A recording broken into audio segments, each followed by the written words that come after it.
Good evening to one and all. Welcome you all to the daily Indian Express newspaper analysis for the date 27th October 2023, brought to you by Ganesh IAS Academy. Okay, let's get into the today's newspaper analysis. Mentioned here are the list of articles which we are going to have the analysis in the upcoming slide. Have a look at it.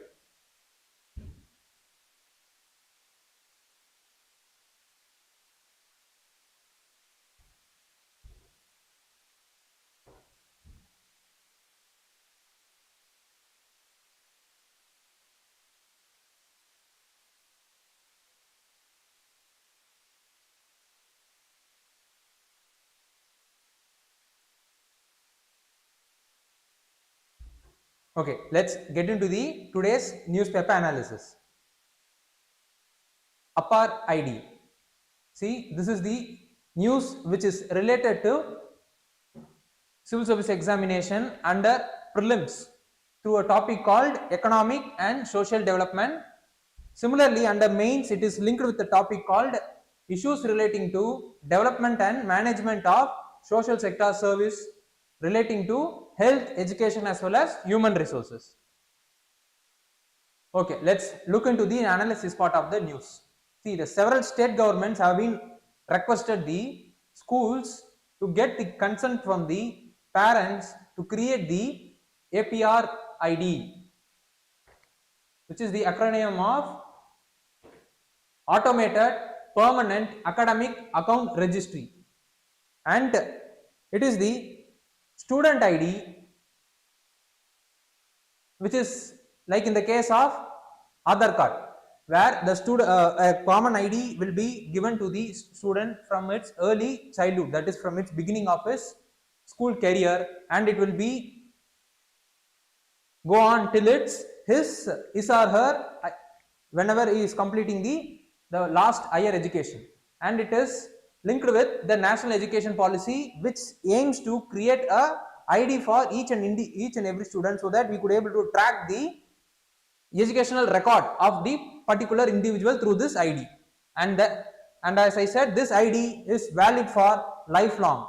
And why this ID has been created especially for the student is we could able to track the record of the student, like in the case of the academic progress a particular individual or the student is doing from primary to higher education, and it acts as the gateway for the DigiLocker, a program which is being introduced by Government of India to enable the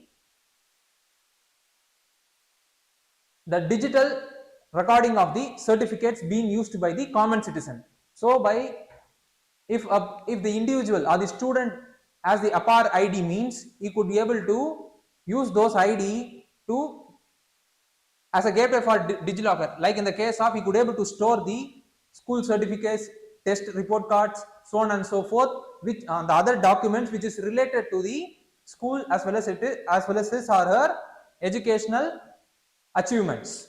And what is the benefit this APAAR ID is going to bring is that first and foremost it will track the literacy rate among the students.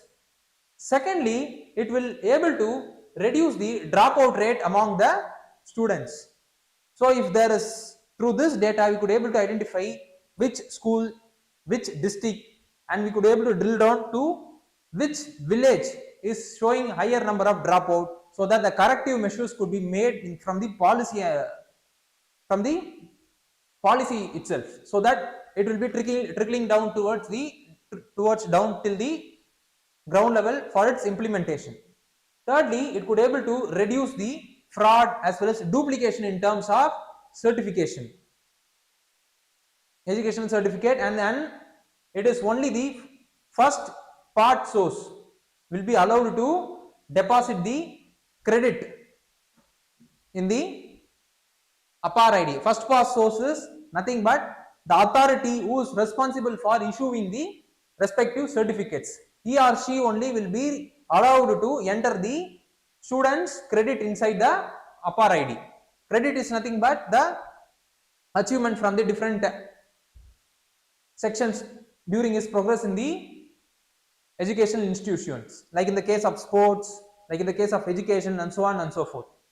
In each and every part of the academic, a student will be having will be having credits. Such kind of credits will be issued by the respective authority. Now till now it is released through manually, but hereafter after the implementation of APAAR ID, the first pass source, that is the issuing authority, will be directly entering the credit into the APAAR ID system, so that he could able to view the credit anytime at any places at every point of time, because the APAAR ID is valid till lifelong. And how it will work is that, see, the APAAR ID is linked with the academic bank credit. So the academic bank credit is nothing but the digital database which contains information in relation to the credit of the individual students which he has obtained across its educations, across his education. And then during school, how it will be, it will ease the process of the TC is that during school transfer system, the APAAR ID will be given to the new school, as a result of which the physical requirement of the old school's conduct certificate and the TC requirement is not required after the implementation of APAAR ID, because all the certificates will be available inside the academic bank credit, which is linked with the APAAR ID. So APAAR ID is nothing but the common parallel is like Aadhaar card, where each and every individual, like individual here means the students will be able to access the every aspect of his education digitally, so that there won't be any kind of physical requirement of the certificate which is needed in the future. Like in the case of this is from the student side. From the government side, as I said, you could able to track the literacy rate, track the dropout rate, and also they could able to avoid the duplication as well as the fraudulent of the educational certificates. And to create the ID, the students need to give their consent. If the student is minor, means the parents need to give their consent, and the registration for APAAR ID is voluntary. It is not mandatory that every student need to register for the APAAR ID. It is voluntarily only, but it is going to be implemented by government because of the huge benefit that it is going to have. Similarly, what is the concern that has been raised by the students as well as the teacher is that what they are saying is that there is the possibility of the information leakage, because during registration of the APAAR ID, the students need to give their date of birth and their identities related to their demographics, and then there is a issue of the cyber threat. So these are all the concerns being raised by the students as well as their parents. So what need to be studied further is, we should know about what is national educational policy is about. Similarly, we should also know about what is the DigiLocker scheme is, which ministry is responsible for implementing it, what are all the potential benefit it has, and what are all the negative or the challenges it has while implementing. Thirdly, we should also know about what is Aadhaar and what is the requirement for obtaining it, and what are the benefit it brings to the common citizen of India, and what are the challenges are there in implementing the Aadhaar.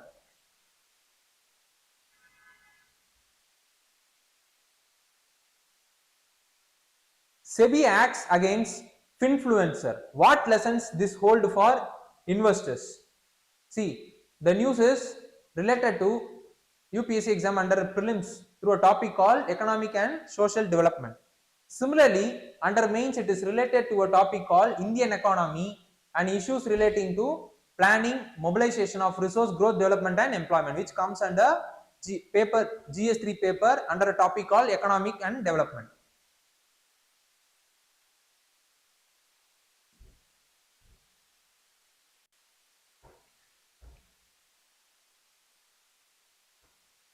Recently, the SEBI has barred the BOP of chart from buying, selling or providing any kind of information in relation to the trading that is happening in the stock exchanges to the common people through the social media, because it is the social media platform, it is the channel, YouTube channel which is present across the social media, which is acting as educational awareness provider for the uh, for the information related to the investments, but mostly it is it has misleaded the customers or the citizens or those who are watching the YouTube channel or the videos of those respective YouTube channel. That is the reason why the SEBI has barred them from buying, selling as well as dealing with the security market. And what does this word finfluencer means? Finfluencer nothing but financial influencer, those who are influencing the common individual to with influence the common individual with the idea with relation to the investment decisions and other financial advices. And why SEBI is recently cracking down the influencers is influencers covers their videos. Most of the financial influencers video covers a range of topics like budgeting, investment, property buying, crypto advice, financial trend tracking. So this kind of diversified information being given by those influencers to the people those who are watching them through the social media. But many of the investors have not yet registered with the SEBI. As a result of which most of the citizens or the customers, those who are following them through this online, are getting misleaded because of their false information or the misleaded information being given by them through the social media handles. As a result of which many of the citizens or the customers have lost their livelihood, and most of the time they have lost their money also. So this is and it has some negative impact on the system itself. It is reducing the trust of the people, those who have been affected by this kind of misleading information being given by those influencers in the social media, is reducing the trust of the people on the whole trading investment related system itself.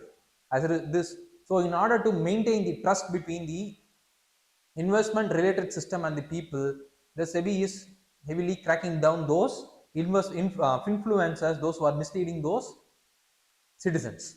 And what's the case is about is that the BAPA chart has not yet been registered with the SEBI. But their channel is providing information like the case of how they have been naming themselves as the educator in terms of financial investment. But what SEBI has said is that the channel appears to create illusion of unnatural returns. So if any person is looking into the channel means, on any person who could able to take up their advice means, they could be able to bring huge amount of return according to the investment suggestion being given by them through the social media handles. And this created an illusion, like the common people, those who have trusted this kind of influencers have been affected by losing their money by investing in the unwanted assets of the financial markets. And this is the reason why the BAPA chart has been barred from buying, selling as well as dealing in securities.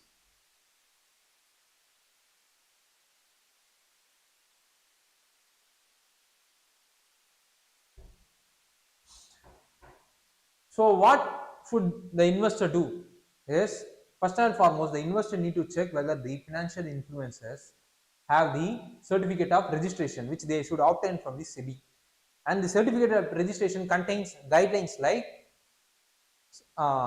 educational requirement and the code of conduct and many other stringent thing which needed to be fulfilled by the applicant to register himself as the financial advisor with the SEBI. Nearly 1313 SEBI registered in financial advisor are only there in the country. So apart from them, those who are providing the financial advisor are not the SEBI registered financial advisors, and the investors, that is the common citizen, need to be aware of whether the financial influencers are certified by the SEBI. So okay, let's discuss about what does this SEBI is about. SEBI is nothing but a statutory body which was created during 1992 to regulate the financial market in India. Before 1992, it was created in 1988 as the executive body, and since 1992, it is given the statutory status. It is headquartered in Mumbai, and its regional office is present in Ahmedabad, Kolkata, Chennai, as well as Delhi. The SEBI board consists of chairman as well as some old-time as well as part-time members, and the Security Appellate Tribunal act as the appellate body for the decision of SEBI. If any party is not satisfied with the decision being given by the SEBI, means he could able to appeal to the Security Appellate Tribunal, and even if he is not satisfied with the Security Appellate Tribunal's decision, means he could able to reach the Supreme Court of India. And the SAT, that is the Appellate Tribunal, has the same power in the case of, like the case of Supreme Court, Civil Court. So this is what the news is about, and what need to be studied further is we should know about what are all the other regulators that is present in relation to the regulation of financial system in India, like in the case of RBI, like in the case of Pension Fund Regulatory Authority of India, so on and so forth. Secondly, we should also know about the Information Technology Act, which is present in India to regulate the social media as well, and the recently passed the Digital Act.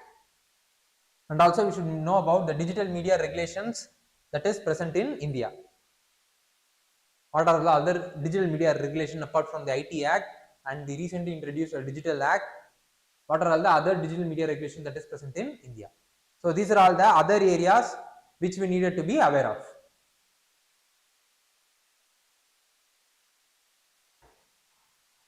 Warming up, breaking the ice.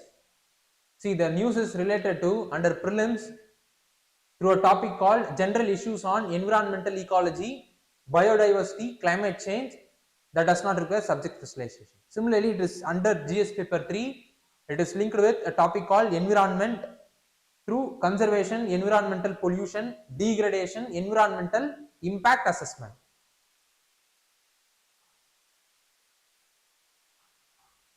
So the G20 summit recently concluded in India, where a Delhi declaration has been made, which is seen from the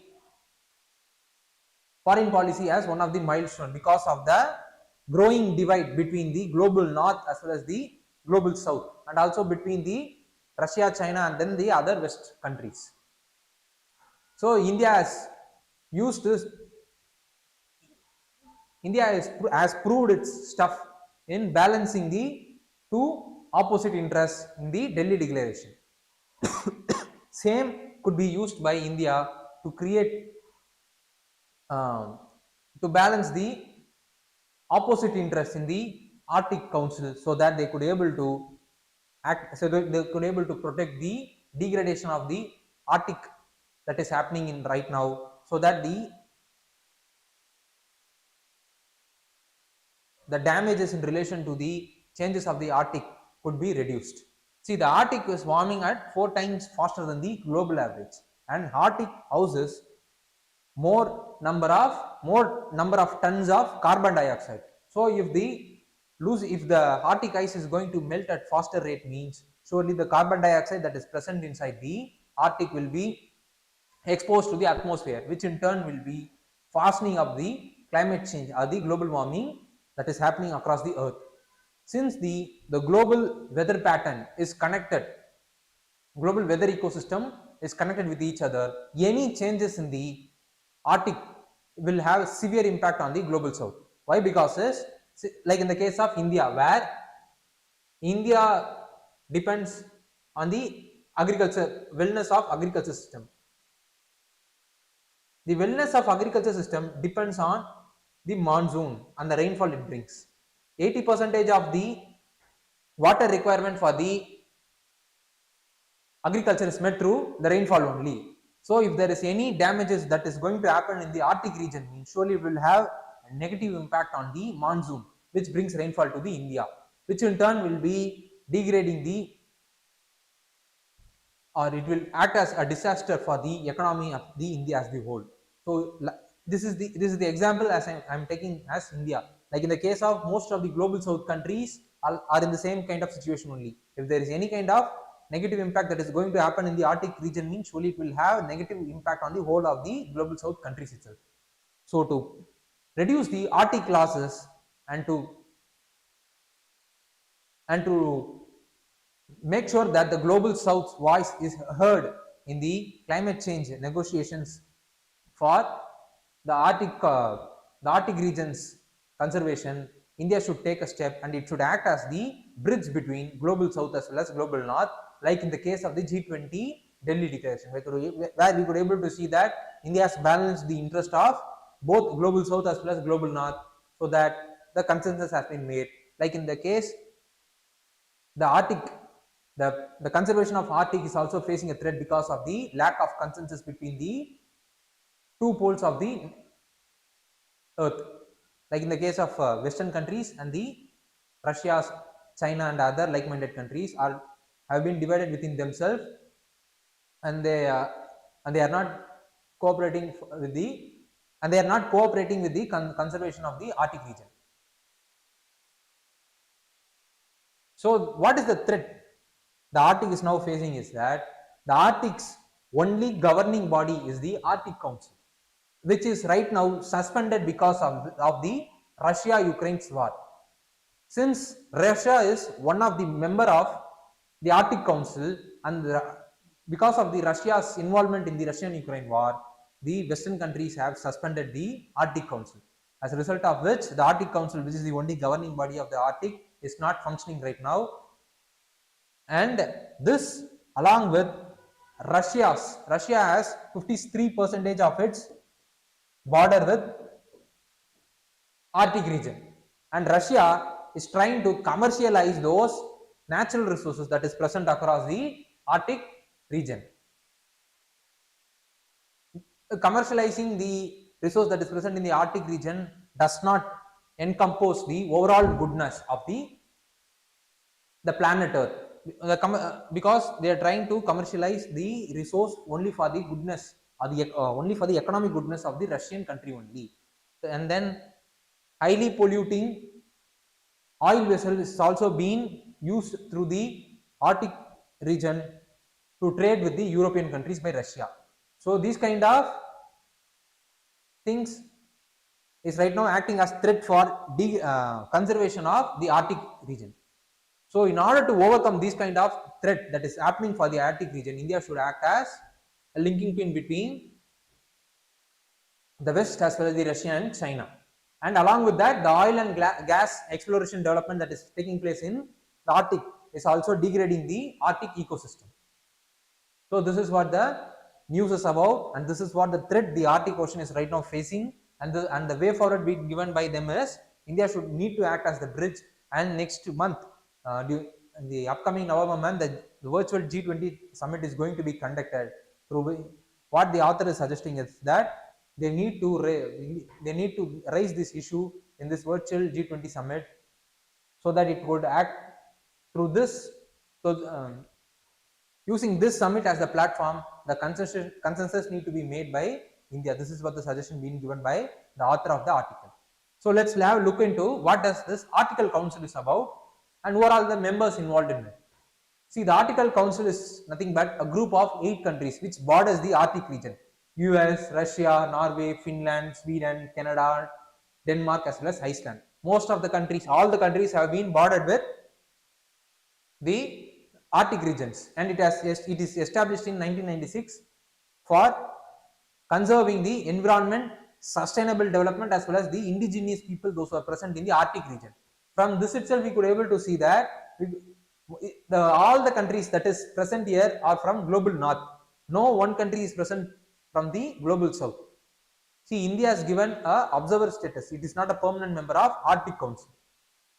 So India is observer in it, and They are all part of the Arctic Council only because of their bordering with the Arctic region. They are not considering the connected weather ecosystem that is present across the world. If there is any damage in the Arctic ecosystem, surely it will have impact on the Indian monsoon system. Such kind of connectivity is has with the overall global weather ecosystem. So in order to, the countries need to understand it, and they need to include those members from the global south also, so that their voice, their viewpoints will be encompassed in the council, which in turn will be leading to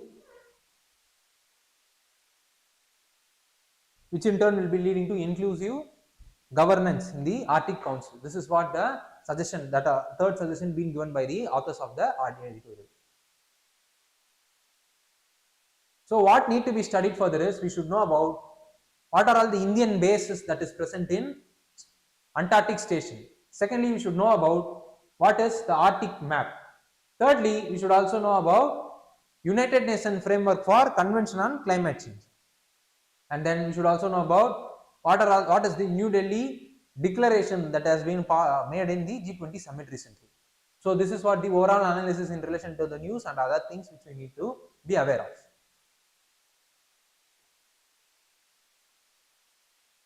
Why many states in the US has sued Meta over kids' mental health.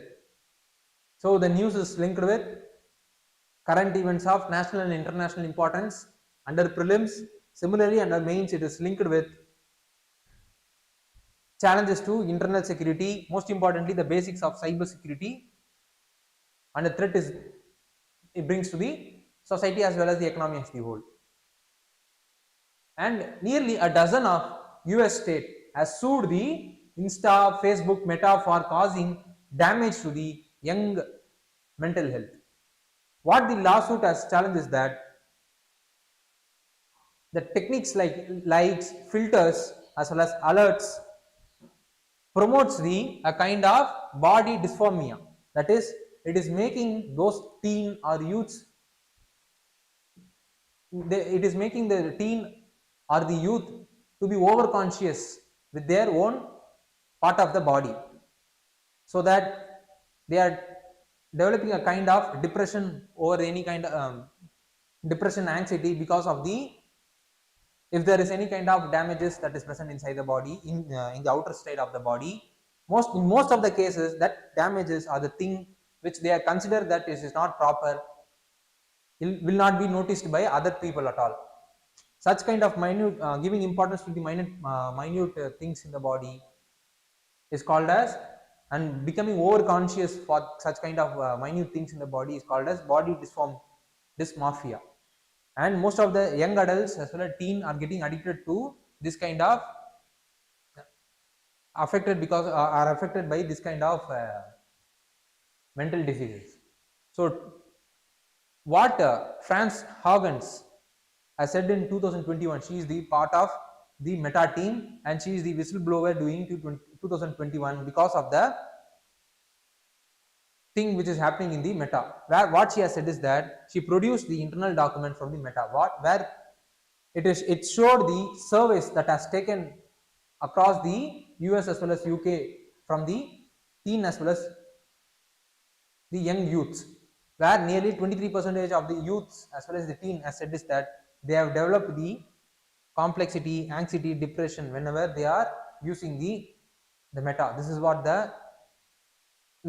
the thing which was exposed by Francis Haugen whistleblowing during 2021, and after this only this lawsuit incident is happening right now. And what the parents as well as the attorneys of those 12 states are saying is that the students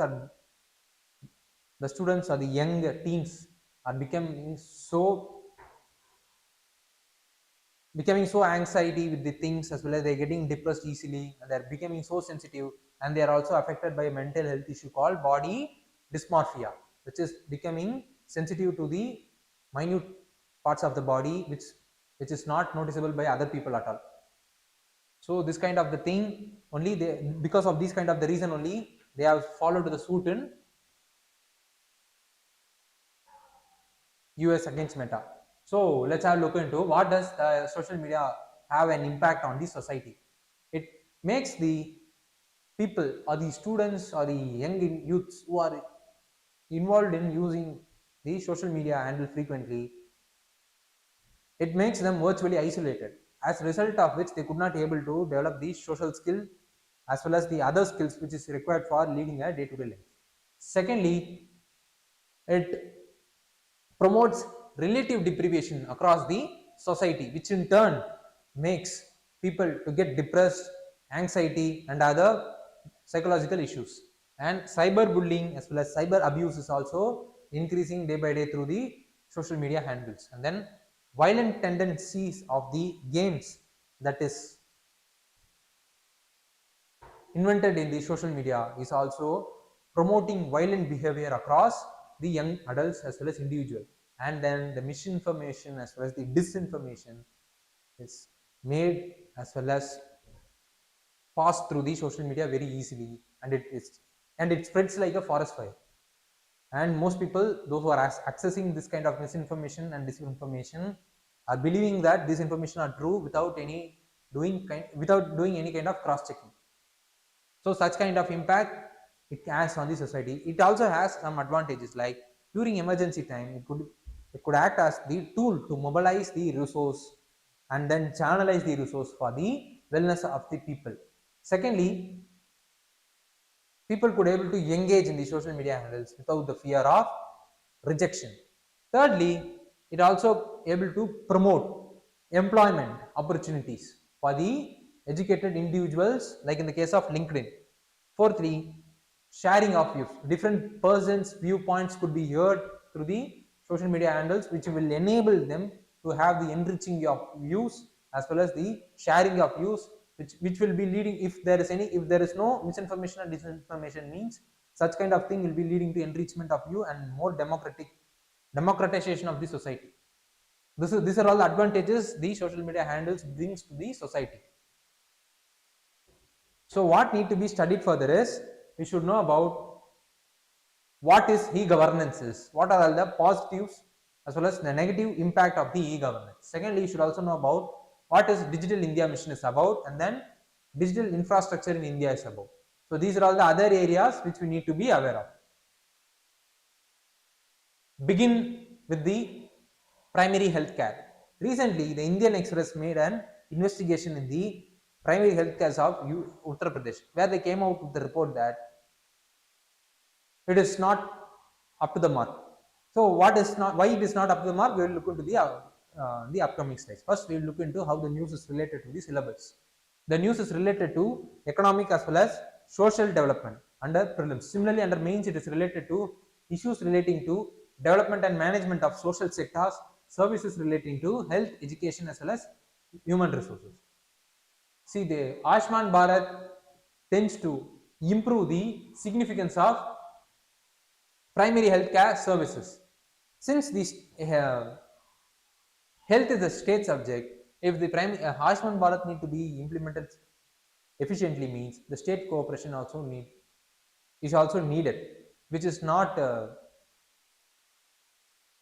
possible in most of the cases. Why? Because most of the states does not use welfare as the thing to promote the equity in the society, and then most of the states are facing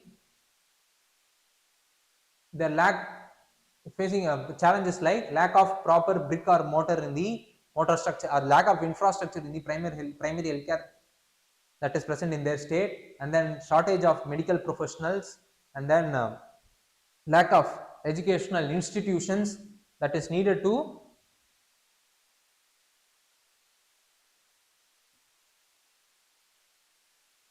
increase the medical professional across the state. Because of this thing, most of the states like Uttar Pradesh could not able to increase the efficiency of their primary healthcare structure. So these are all the lacuna being noted by the Indian Express during the investigation of the primary healthcare services that is provided in the Uttar Pradesh. And what is the trend that is present right now in health sector across India is, most of the private health sector is dominated by private industries, and they are concentrated more on the urban area only, and they lack community approach. and their service also is mainly oriented towards profits. So that is the trends that is prevailing here. But the Ayushman Bharat aims to promote the primary healthcare sector, like in the case of refashioning the primary healthcare sector to primary wellness sector. And what are the other challenges being faced by the primary healthcare sector is, it is not functioning 24/7. Most of the time, the primary healthcare sector is closed down because of the lack of medical professional, lack of infrastructure, and lack of other things and other administrative things is making the closing down of primary healthcare sector most of the time. And then corruption as well as inefficiencies in the system delays the implementation of the schemes or programs that has the aim to promote the efficiency of primary healthcare sectors. So what is the significance the primary healthcare sectors can bring is that, first and foremost, it is the first point of contact between the village community as well as the medical professional. Secondly, during pandemic time, like in the case of COVID, it could act as an agent for mobilizing as well as distributing of the thing that is necessary to overcome the pandemic. Thirdly, it will ensure that the healthy society that is prevailing across the different part of the country. These are all the significance the primary healthcare system has on the society, and this is what the findings as well as the challenge that has been quoted by the report and the significance of the primary healthcare sector has. And what does this Ayushman Bharat is? Ayushman Bharat adopts the continuum approach which comprise of two interrelated components, like in the case of promoting the health and welfare sector, promoting in the sense increasing the efficiency of those health and welfare sector, and then introducing a world's largest insurance scheme called Pradhan Mantri Jan Arogya Yojana, where each and every family, those who are present in below poverty line, will be given 5 lakh. Per family will be given 5 lakh up to 5 members of the family, and they could able to avail the secondary as well as tertiary treatment with the hospitals that are registered with Ayushman Bharat, and most of the process is cashless. So this kind of thing, positive impact this Pradhan Mantri Ayushman Bharat has, and it is being implemented by the National Health Authority through, and in the case of state, it is implemented by their corresponding state health authority. So this is what the details in relation to Ayushman Bharat is about. So what need to be studied further is, we should know about what does this National Health Mission is about. Secondly, we should also know about the COVID-19. What is the COVID-19? What are the vaccines being developed by the India, and what are the other vaccines being developed by different part of the country? Like this, we should be aware of it. Thirdly, we should also know about what are the health related schemes, programs being implemented across the country by the central government. So these are all the things which we need to be aware of. Okay. Finally, let's have a look into today's practice prelims question. So mentioned here is the today's practice prelims question. I want those students, those who are watching this session online, please do comment the option point for the question which you are seeing right now on the board. Okay, with this we have reached the end of today's section. Thank you, and before that, please do like, share, comment as well as subscribe the Ganesh IAS Academy YouTube channel. Thank you.